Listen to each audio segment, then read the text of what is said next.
ግን ስንቶቻችንን የነዚህን የጌዮችን ወይም ስማቸውን ቄስ ይጥራው አዶናይ ማለት እኮ ልጄ ነው። ልጄ ምን አጥፍቶ እንደታሰረ ግራ ነው የገባኝ። እውነቴን ነው የምላችሁ፣ ሌሊቱን ሙሉ እንቅልፍ አጥቼ ነው ያደርኩት። ያራዳ ልጅ የሰው መንገድ ውስጥ ገብቶ መንገድ አይዘጋ። ያራዳ ልጅ ምቀኛ አይደል። ያራዳ ልጅ ባይኖረውም እንኳን ኮቱን አስይዞ ጓደኞቹን ይጋብዛል ነው የሚባለው። ትርፍ ሸሚዝ ካላችሁ ስጡ ለድሃ። እናንተ እንጀራ በልታችሁ ቆሎ የምትጨምሩ ከሆነ ቆሎውን ለድሃ ስጡት። ሰላም ውድ የተከበራችሁና የተወደዳችሁ የዚህ ቻናል ቤተሰቦች እንዴት ናችሁልኝ? ሰሞኑኛ ወቅታዊ አነጋጋሪ የሆነ ቪዲዮችን ይዤላችሁ መጥቻለሁ። ታዲያ ቤተሰቦች ለዚህ ቻናል አዲስ ከሆናችሁ ይሄንን ቻናል ሰብስክራይብ ደግሞ የምንለቃቸውን ደግሞ ቪዲዮች ላይክ ማድረጋችሁን አትርሱ። ወደ ቪዲዮቹ ሰሞኑን ቤተሰቦች ኢትዮጵያ ውስጥ ይንጸባረቃል ተብሎ ማይታሰብ አንድ ስራ እየተሰራ ነበር። ግብረ ሰዶማውያኖች የተንቀሳቀሱ ነው ተብሎ እጅግ በጣም ሰዎች እየተነጋገሩበት ነበር። ታዲያ ቤተሰቦች ጋዜጠኛ ሶፎንያስ በዚህ ጉዳይ ከተጠረጠረ በኋላ አንድ ወንድማችን በዚህ ሰዓት ጋዜጠኛ ሶፎንያስ ራሱን ቢያጠፋ ለራሳችሁ መምላችሁ ተመልሳላችሁ ብሎ የራሱን ሐሳብ እያቀረበ ነበር። እናንተስ በዚህ ጉዳይ ላይ ምን ታስባላችሁ? እስኪ ቪዲዮን ሰምተን እንመለስ። አያድርገውና ይሄ ሰው ራሱን ቢያጠፋ ምን ልንል ነው? እሰይ ተገላገለን። ሀገራችንን በሰይጣን ስራ ሊያጥለቀልቃት ነበረ፣ እሰይ ሞተ ልንል ነው? ወይንስ ደግሞ አይ ምናልባት እኮ መለወጥ ፈልጎ ሊሆን ይችላል፣ ከዚህ ነገር ሊወጣ ፈልጎ ይሆናል፣ መንገድ አጣ እንጂ ሰው አጣ እንጂ ከዚህ ነገር መውጣት ፈልጎ ሊሆን ይችላል ብለን ልናዝን ነው? አሁን ሳስበው በጣም እያዘንኩኝ ነው ያለሁት። ምናልባት በዚህ ሰው ላይ ፈርጄ ከሆነ ይህንን ነገር ለመቃወም ብዬ በዚህ ሰው ነፍስ ላይ ፈርጄ ከሆነ እግዚአብሔር ይቅር ይበለኝ። የኔ ፍላጎት አንድና አንድ ነገር ብቻ ነው። እሱም ምንድነው? በሃይማኖት ስም፣ በፖለቲካ ስም፣ በማህበራዊ ስም፣ በሶሻል ሚዲያ ስም ብቻ በተለያዩ ነገሮች ኢትዮጵያ ውስጥ የሚደረጉ መጥፎ ነገሮችን፣ ሰይጣናዊ ነገሮችን፣ የተበላሹ ነገሮችን ብቻ ከባህልና ከእምነት የወጡ ነገሮችን የሚያደርጉትን ሰዎች መቃወምና መቃወም ብቻ ነው። ከዛ ያለፈ በማንም ሰው ላይ መፍረድ፣ የማንንም ሰው ሲኦል መግባት፣ የማንንም ሰው መታሰር፣ የማንንም ሰው ራስን ማጥፋት የምደግፍ በሱም ደስ የሚለኝ ሰው አይደለሁም። ይሄ ሰው የእውነትም ምናልባት መንፈስ መርቶት ምናልባት በመንፈስ ተይዞ በዚህ ነገር ውስጥ ሊሆን ይችላልና ከዚህ መንፈስ የሚወጣበት መንገድ ካለ ይህንን መንገድ የሚፈልግ ከሆነ ከኔ በላይ የሱን ከዚህ ነገር መውጣት የሚደግፍና ከጎኑ የሚሆን ማንም አይኖርም። እርግጠኛ ሆኜ ነው የምናገረው። ነገር ግን ይህንን ነገር አምኖበት የሚሰራ ከሆነ በመንፈስ ተመርቶ ሳይሆን በራሱ ተመርቶ በራሱ ፍላጎት ይህንን ነገር የሚያደርግና በጸበል የሚያሳብብ ከሆነ አሁንም ደግሜ እላለሁ ይህንን ነገር ከኔ በላይ የሚቃወመው ማንም አይኖርም። ብቻ እንድትረዱ የምፈልገው የዚህን ሰው መጎዳት፣ የዚህ ሰው መታሰር፣ የዚህን ሰው መሞት ማንም የሚፈልግ ያለ አይመስለኝም። ምናልባት መጥፎ አስተሳሰብ ካለንና የሰይጣን ወገን ካልሆነን በስተቀር ይህንን የሚመኝ ሰው አይኖርም። ነገር ግን ልክ እንደዛው ኢትዮጵያ ውስጥ ከባህል ያፈነገጡ ከሃይማኖት ያፈነገጡ ቆሻሻና ሰይጣናዊ ነገሮችን የሚደግፍም ልክ እንደዛው ያለ አይመስለኝም ከአንዳንድ ሰው በስተቀር ማለት ነው። ስለዚህ ሳጠቃለል ምን ለማለት ፈልጌ ነው? የዚህ ሰው ነገር በደንብ ተጣርቶ በዚህ ነገር ውስጥ የሚገኝ ከሆነና ከዚህ ነገር መውጣት የሚችልበት መንገድ ካለ ሁላችንም ተባብረን፣ እሱም ብቻ አይደለም ልክ እንደሱ ብዙ ሰዎች አሉ ብዬ አስባለሁ። በየቤቱ ታሪካቸው ያልተነገረ ታሪካቸው ያልወጣ እነዚህን ሰዎች መርዳት አለብን ብዬ አስባለሁ ከዚህ ነገር እንዲወጡ። ስለዚህ ነገርም የሆነ ነገር እንደ ሀገር ሊሰጥ ይገባል ብዬ አስባለሁ።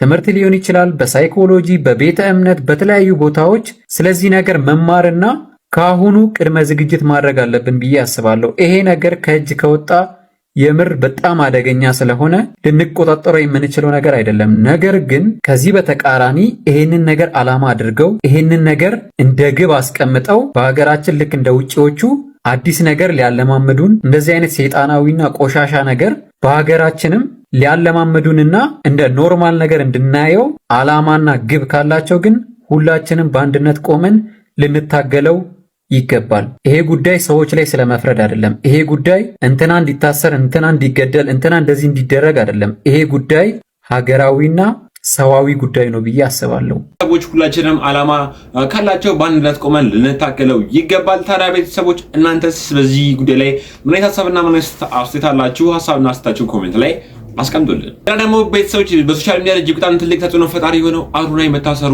እየተሰማ ነበር። ታዲያ ቤተሰቦች አዶናይ ምን ስላገረው የታሰረ ብለው እጅግ በጣም ሰዎች ሐሳብና አስተያየታቸውን እየሰጡ ነበር። ካለው ላይ ለሰዎች አካፍሏል። ታዲያ ይህ ስራው ተሳስሯል ብለው እጅግ በጣም ሰዎች ሐሳብና አስተያየታቸውን እየሰጡ ነበር። እስኪ ደግሞ ያለንን ነገር ማካፈል ምን አይነት ነገር እንደሚያስገኝልን ከፈጣሪ ዘንድ አባታችን አባ ገብረ ኪዳን እጅግ በጣም ደስ የሚል አባታዊ ምክር እየተናገሩ ነበር። እስኪ አባታችን አባ ገብረ ኪዳን ትምህርት ሰምተን እንመለስ። ትርፍ ሸሚዝ ካላችሁ ስጡ ለድሃ። እናንተ እንጀራ በልታችሁ ቆሎ የምትጨምሩ ከሆነ ቆሎውን ለድሃ ስጡት። 5 ጫማ ካላችሁ በባዶ እግሩ ለሚሄደው አንዱን ስጡት።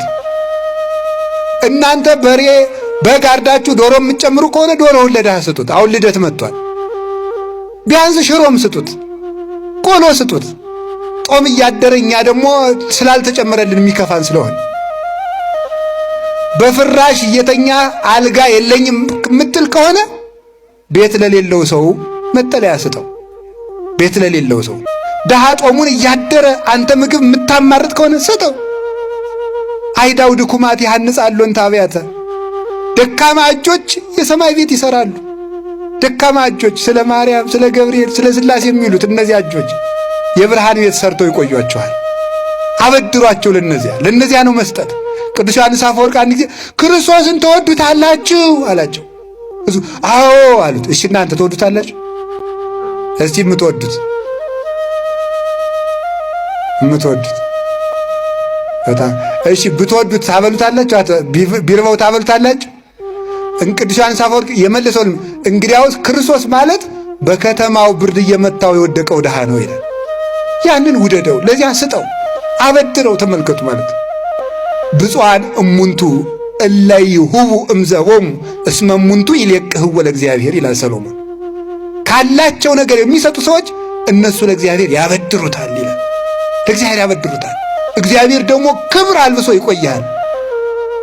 ስጦታ እግዚአብሔርን ያስመስላል፣ እግዚአብሔር ፊት ያቆማል። የሚጠይቀን ጥያቄም ይሄ ነው። ብር አባብልታችሁኛል ነው በቃ። የእናት ወገኔ ዘር ነህ ወይ አይልም። ጥሩ ካባ ለብሰሃል ወይ ሁሉ አይልም። ሌላው ቀርቶ ይገርማል እኮ ጥሩ ካባ ለብሰሃል አይለኝ። ጥሩ ቀሚስ ናረክ አይለኝም። እኔንም ቢሆን ሰርተሃል ወይ ነው ቁም ነገሩ። ሰርተሃል ወይ? ይሄን የምንለብሰው ለክብረ ወንጌል ነው፣ ወንጌልን ለማስከበር ነው። ጥያቄው ግን የሥራ ነው። አብልተሃል ወይ? አጠጥተሃል ወይ ነው፣ የተግባር ነው። እስቲ አንድ ሕፃን ልጅ ታቀፉና እወድሃለሁ ልጄ፣ እወድሃለሁ ልጄ፣ ጡት የለም፣ እወድሃለሁ ልጄ፣ እወድሃለሁ፣ ልጥባ የለም፣ እወድሃለሁ ልጄ፣ እወድሃለሁ ልጄ፣ ጡት የለም። ይሄ ልጅ መሞቱ አይደለም? መሞቱ እኮ ነው በእውነቱ ማለት ነው። ይሄን ነው በሥራ ነው የምትገልጡት ነው። መዋደዳችን ያለ ግብዝነት ይሁን ያለ ለዚህ ነው።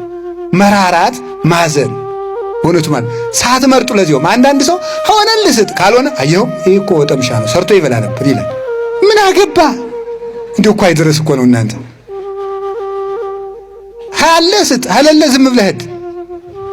አዎ የሚሰራ ጉልበት ሊኖረው ይችላል። ነገር ግን አንዳች ነገር ባይገጥመው የሰው ፊት እሳት ነውና ሰው ፊት አይቆምም። መስጠት ለተቻላችሁ መስጠት፣ ካለላችሁ ስጡ። እንዲያውም ቅዱስ ዮሐንስ አፈወርቅ ምን ይላል? መጀመሪያ ሊለምን ላፈረ ሰው ስጥ ነው የሚለው ጢሞቴዎስን ሲተረጉም። ሊለምን ላፈረ ስጠው። ካባ ላንቃ ደርቦ ማለት ምን ማለት ነው? የነጣ ልብስ ለብሶ እኮ ጦም የሚያደርሰው አለ። እንዳይናገር ለካ ገሌ የዕለት ራት የለውም ይሉኛል ብሎ ዝም እንዳይል ደግሞ ውስጡ እየተቸገረ አምጡ አምጡ የሚል ልጆች ያሉት ዕዳ የሚከፍለው ያጣ ስንት ዕዳ አለ በእውነቱ ማለት ነው። ለዚህ ማዘን ክርስቶስን ያስመስላል። ስለዚህ እንድናዝን እንድንሰጥ አምላከ ቅዱሳን የሚሰጥ ልብ ይስጠን። ስጡ ይሰጣችኋል። ትክክል ነው። ቤተሰቦች አባታችን በረከታቸው ይደርብን፣ እድሜና ጠጋ ይስጥልን እግዚአብሔር። አባታችን ሲናገር የነበረው ሲመክሩን የነበረው ምክር እጅግ በጣም ደስ የሚለው ካለን ነገር ላይ ለማንኛውም ሰው ማካፈል አለብን። ምናልባት ደግሞ ከሰዎች ነገር ባናገኘው ከእግዚአብሔር ከፈጣሪ ማግኘታችን አይቀርምና የአባታችን አባ ገብረ ኪዳን ምክር እጅግ በጣም ነበር ደስ የሚለው። ታዲያ ቤተሰቦች እናንተስ በአዶናይ መታሰር ጉዳይ ምን አይነት ሀሳብ አላችሁ? ሀሳባችሁን ኮሜንት ላይ አስቀምጡልን። ረቦ ጠበቃ የሆነ ወንድማችን ከህግ አንጻር እንዴት ነው የሚያስቀጣ እንዲሁም ደግሞ ማድረግና ማድረግ ያለብንና ማድረግ የሌለብን ነገሮችን እየተናገረ ነበር ከህግ አንጻር። እስኪ ደግሞ ይህን ቪዲዮ ሰምተን እንመለስ። ሰሞኑን በበርካቶች ዘንድ መነጋገሪያ የሆኑ ሁለት ዜናዎች በማህበራዊ ድረገጹ እየተሰራጩ ይገኛሉ። ይኸውም በቲክቶክ አዋርድ ላይ ያልተገባ አለባበስ የለበሱትን ወጣቶች የሚመለከት ሲሆን ሁለተኛው ደግሞ ከግብረ ሰዶም ወይም ከተመሳሳይ ጾታ ጋር ግንኙነት ያላቸው ዜናዎች ናቸው። በእነዚህ ጉዳዮች ላይ አጠር ያለ መረጃ መስጠት ጠቃሚ ነው ብዬ በማመኔ ይህንን ቪዲዮ ሰርቼላችኋለሁ። የመጀመሪያው እንግዲህ በአደባባይ ለመልካም ጠባይ ተቃራኒ የሆነ ለመልካም ስነ ምግባር ተቃራኒ የሆነን ድርጊት በአደባባይ መፈጸም ወንጀል ነው። አንዳንድ ባለሙያዎች እንዲህ አይነቱ ነገር ወንጀል አይደለም እያሉ ሲከራከሩ ሰማለሁ። ነገር ግን በወንጀል ሕጋችን አንቀጽ 639 ላይ አንድ ሰው በአደባባይ በሕዝብ ፊት ለመልካም ጠባይ ለመልካም ስነ ምግባር በብርቱ ተቃራኒ የሆነ ነገር ፈጽሞ ከተገኘ በቀላል እስራት ወይም ደግሞ በቀላል እስራት እስከ 1 ዓመት በሚደርስ ቀላል እስራት ወይም በ1000 ብር የገንዘብ መቀጮ እንደሚቀጣ ይደነግጋል። በእርግጥ ይሄ ለመልካም ጠባይ ወይም ለመልካም ስነ ምግባር በብርቱ ተቃራኒ የሆነ ድርጊት ምንድን ነው የሚለውን ጉዳዩ የቀረበለት ዳኛ ከቀረበለት ማስረጃ ከማህበረሰቡ እሴት፣ ባህል፣ ወግና አጠቃላይ ሃይማኖት አጠቃላይ ሁኔታዎች በመነሳት የሚበይነው ጉዳይ ነው።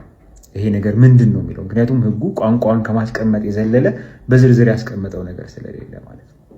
በነገራችን ላይ እንዲህ ማድረግ ብቻ ሳይሆን እንዲህ አይነቱን ነገር በቪዲዮ በተለያዩ መንገዶችም አድርጎ ለህዝብ ማሰራጨትም በተመሳሳይ ወንጀል ነው። ለምሳሌ በቲክቶክ የተለያዩ ቪዲዮዎችን ቀርጻችሁ እንዲህ አይነቶቹን ነገሮች የያዘ አሁን ይሄ ያልኩ መዘርዘር ተገቢ ነው ብዬ ስለማላምን ነው። እንዲህ አይነቱን ነገር የያዘን ነገር በቪዲዮ ማሰራጨትም በተመሳሳይ በወንጀል ሕጋችን አንቀጽ 640 እና ተከታዮቹ መሰረት በወንጀል የሚያስጠይቅ ነገር ነው። በእርግጥ ለመልካም ጠባይ ተቃራኒ ነው አይደለም የሚለው ቅድም እንዳልኩት በፍርድ ቤቶች የሚታይ ጉዳይ ነው። ፖሊስ እንዲህ አይነቱን ነገር አስሮ ማጣራት አለበት የሚለውን በተመለከተ ፖሊስ አንድ የወንጀል ድርጊት ከተፈጸመ በተለይ በግል አቤቱታ የሚቀርብ የወንጀል አይነት ካልሆነ በስተቀር ወንጀሉ መፈጸሙን ቢያጠራጥር ምርመራ የማድረግ ግዴታ አለበት። ነገር ግን አስሮ ምርመራ ማጣራት የሚችለው ወንጀሉ በጽኑ እስራት የሚያስቀጣ ከሆነ ነው። ቅድም እንዳልኳችሁ ግን እነዚህ ወንጀሎች የሚያስቀጡት እስከ 1 ዓመት በሚደርስ ቀላል እስራት ነው ማለት ነው። ሌላው በተለይ ይሄ ለመልካም ጠባይ ተቃራኒ የሆኑ ወሲብ ቀስቃሽ የሆኑ ለመልካም ጠባይ ተቃራኒ የሆኑ ሳይሆን ወሲብ ቀስቃሽ የሆኑ ምስሎችን፣ ቪዲዮዎችን ለህፃናት 18 ዓመት ላልሞላቸው ሰዎች በቀጥታ የምትልኩ ሰዎች በኮምፒውተር አዋጃችን አንቀጽ 12 መሰረት እንዲህ አይነቱ ድርጊት እስከ 5 ዓመት በሚደርስ ጽኑ እስራት ያስቀጣል። በአጠቃላይ ወጣቶች በአደባባይ በማህበራዊ ድረገጾች የምታረጓቸው ነገሮች በህግ ሊያስጠይቋችሁ እንደሚችሉ የነገ ህይወታቸውን ሊያበላሹ እንደሚችሉ ነገ አንድ የሆነ ቦታ ላይ በዚሁ ሶሻል ሚዲያኑን ተጠቅማችሁ ሊሆን ይችላል የሆነ ቦታ ላይ ልደርሱ ትችላላችሁ። ነገር ግን ይሄ ዛሬ ታሪካችሁ ወደ ኋላ ተመልሶ ነገ የምትደርሱበትን ቦታ የደረሳችሁበትን ቦታ እንደማትመጥኑት ለዛ ቦታ እንደማትገቡ ማስረጃ ሆኖ ይቀርብባችኋል። ስኬታችሁን ሊያበላሽ ዜሮ ሊያደርግ ይችላል። እስራት የሚመጣ ከሆነ ደግሞ በተመሳሳይ። ስለዚህ እንዲህ አይነት ነገሮችን በአደባባይ ስትፈጽሙ ፖሊስ እነዚህን ሁሉ ወንጀሎች መርምሮ ለፍርድ ማቅረብ ከብዛቱ የተነሳ አቅም ስለሌለው አልተደረገ ይሆናል እንጂ መደረግ ቢችል አደገኛ መሆኑን ልታስቡ ይገባል። ማህበረሰቡን ልታከብሩ ከዚህ ማህበረሰብ ጋር አብራችሁ እየኖራችሁ ከዚህ ማህበረሰብ መወደድ መከበርን እየጠበቃችሁ መልሳችሁ ደግሞ የማህበረሰቡን እሴቶች የሚሸረሽሩ ተግባራትን መፈጸም ተገቢ ነው ብዬ አላምንም። ከግብረ ሰዶም ጋር በተያያዘ ደግሞ በወንጀል ሕጋችን አንቀጽ 629 መሰረት ግብረ ሰዶም በተመሳሳይ ጾታ ጋር የተገናኘ ነገር ወንጀል መሆኑ ምንም አከራካሪ አይደለም። በወንጀል ሕጋችን አንቀጽ 629 መሰረት እስከ 3 ዓመት በሚደርስ ቀላል እስራት ያስቀጣል። ቀላል እስራት ማለት እስከ 3 ዓመት ከ10 ቀን እስከ 3 ዓመት ስለሆነ በወንጀል ሕጋችን አንቀጽ 106 መሰረት። ነገር ግን ወንጀሉ የተፈጸመው በህፃናት ላይ ከሆነ በዛቻ፣ በማጭበርበር፣ በተለያዩ መንገዶች ወንጀሉን የሚያከብዱ ሁኔታዎች ተፈጽሞ ከሆነ ግን በተለይ ህፃናት ላይ የሚፈጸም ከሆነ እስከ 25 ዓመት በሚደርስ ጽኑ እስራት ያስቀጣል ማለት ነው። ሰላም።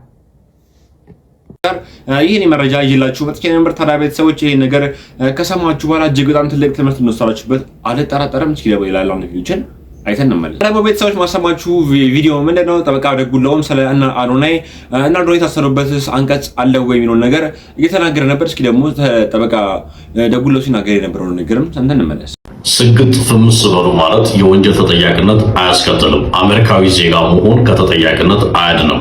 ሰላም ደጉላው ነኝ። እንግዲህ በሀገራችን የወንጀል ሕጉ የራሱ ዓላማ ያሉ ሲሆን በዋናነት የማህበረሰቡን ሰላምና ጸጥታ ማስከበር ከዚህም ባሻገር ወንጀል ፈጽመው የተገኙትን ለሕግ ማቅረብና ተገቢውን ቅጣት ማስገኘት ሲሆን ፐብሊክ ሞራል፣ የህዝብ ደህንነት፣ የህዝብ ሞራልን እሴትን መጠበቅ እንደሆነ እንረዳለን። ከዚህ ባልተናነሰ መልኩና ደግሞ የወንጀል ሕጉ ፕሪንሲፕልስ ከሚባሉት ወይም ደግሞ መሪዎች ከሚባሉት መካከል አንድ ድርጊት ወይም ደግሞ ያለ ማድረግ በግልጽ በወንጀል ሕጉ ወንጀል ነው ተብሎ እስካልተደነገገ ድረስ የወንጀል ተጠያቂነት ወይም ደግሞ ቅጣት መጣል እንደማይቻልም አብሮ ተያይዞ ተደንግጎ ይገኛል። ስለዚህ በሀገራችን የወንጀል ሕጎች በምንመለከቱበት ጊዜ ስግጥ ፍምስ ብሎ መናገር ብቻውን የወንጀል ተጠያቂነት እንደማያመጣ እንገነዘባለን። ከዚህም ባሻገር ህገ መንግስቱን ጨምሮ በሌሎች ድንጋጌዎች ማንም ሰው ሐሳብን በነጻነት የመግለጽ መብት እንዳለውና በልዩ ሁኔታ እነዚህ የሚገደቡት ደግሞ በተለዩ በሌሎች ሕጎች እንደ ስም ማጥፋት፣ የጥላቻ ንግግር ሆኖ ሲገኙ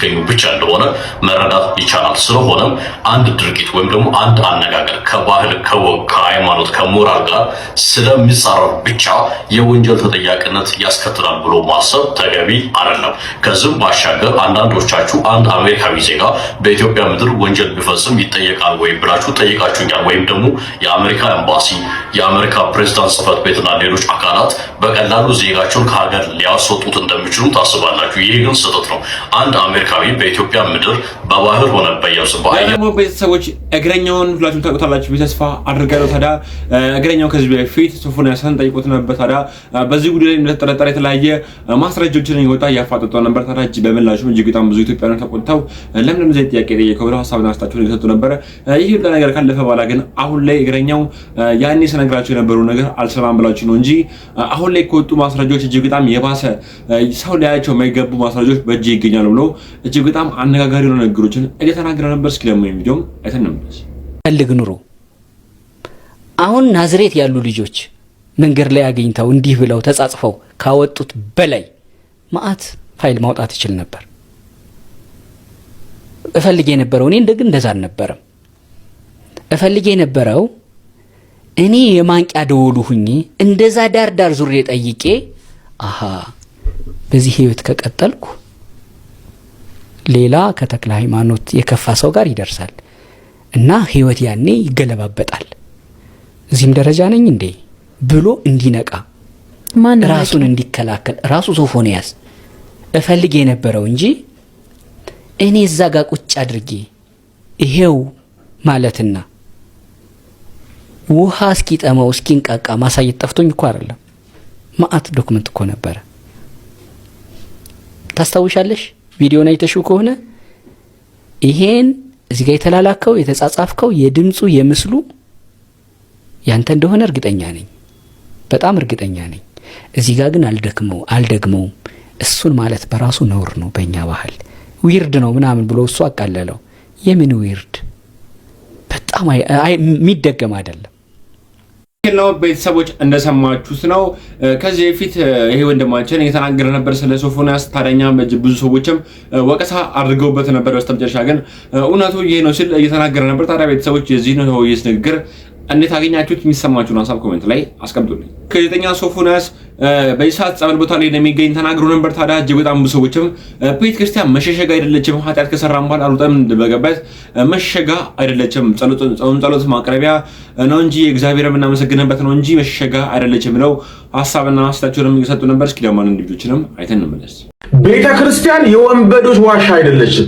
ገና ለገና ሰዎች ግብረ ሰዶማዊ እንደሆኑ ሲታወቅባቸው ዘለው ገዳም እየገቡ ከተጠያቂነት ለማምለጥና መንፈሳዊ ለመሆን መጣር በፍጹም ትክክል አይደለም። ቤተ ክርስቲያንም ከእንደነዚህ አይነት ሰዎች ጎን ልትቆም አይገባም። ምክንያቱስ ብዙ ሰዎች ኢትዮጵያ ውስጥ በተለይ ስትመለከቱ እንዴት ነው የሚሆነው? በዓለማዊ ስፍራ ላይ በጣም በተበላሸ ስፍራ ላይ ይገኙና ቤተ ክርስቲያኒቱን የማይወክል በጣም አስቀያሚ ለሌሎች ምሳሌ የማይሆን ማስተማር የማይሆን ነውር ካደረጉ በኋላ ልክ ሊጠየቁ ሲሉ ህዝቡ ሲባንንባቸው ዘሎ ገዳም ይገባሉ። ይሄ ትክክል አይደለም። ትክክል አይደለም። ስለዚህ የሰራው ኃጢአትን ብቻ አይደለም ኦፍ ኮርስ ወንጀልም ጭምር በወንጀል የሚያስጠይቅም ነገር ነው።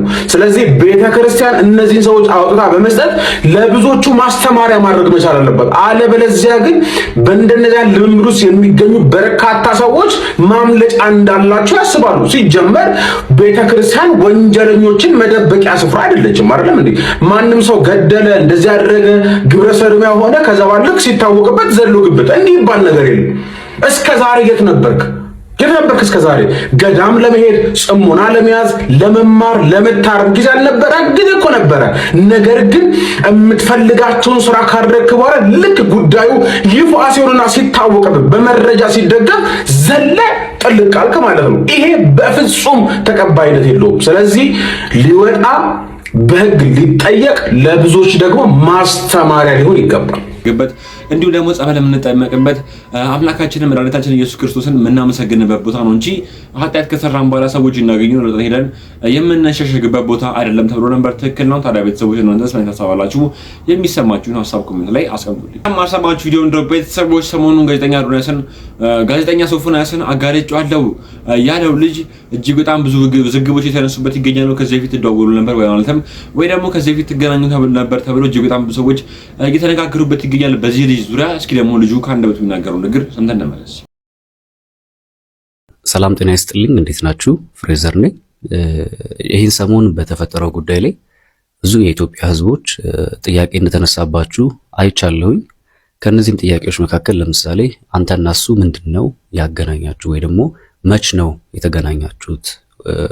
ያ ማለት በቀልም ጭምር ነው ያደረከው? ከዚህ በፊት ግንኙነት ነበራችሁ? ከዛ በመካከላችሁ በተፈጠረ ወይ አለመግባባት ወይ በተለያየ መንገድ ተበቅለው ነውና ያው መጀመሪያም ግንኙነት ነበራችሁ የሚል ጥያቄ አንስታችሁ ነበር። ሁለተኛ ደግሞ እንዴት በአንዴ ከአዲስ አበባ በዛች ቅስፈት ብቻ ከአዲስ አበባ ሊመጣ ቻለ? ይሄማ የቆየ ግንኙነት እንደነበራቸው ያስታውቃል የሚል ጥያቄም ተነስቶባችኋል። በሶስተኛ ደረጃ ደግሞ ቃላቶቹን እንዴት ልታወቃቸው ቻልክ? ያ ማለት በርገር ልክልሃለሁ ምናምን ሲል ዝም ብለህ እንዴት አክሰፕት አደረግከው? ማለት በርገር የሚለው ቃል በራሱ እያወራ ያለው ስለ መቀመጫው እንደሆነ እንዴት ልታወቅ ቻልክ የሚባሉ ጥያቄዎች አሉ። እና በዚህም የተነሳ ባትሆን ኖሮ እንደዚህ አይነት ነገሮችን ልታወቅ አትችልም የሚል ጥያቄዎች ተነስተዋል።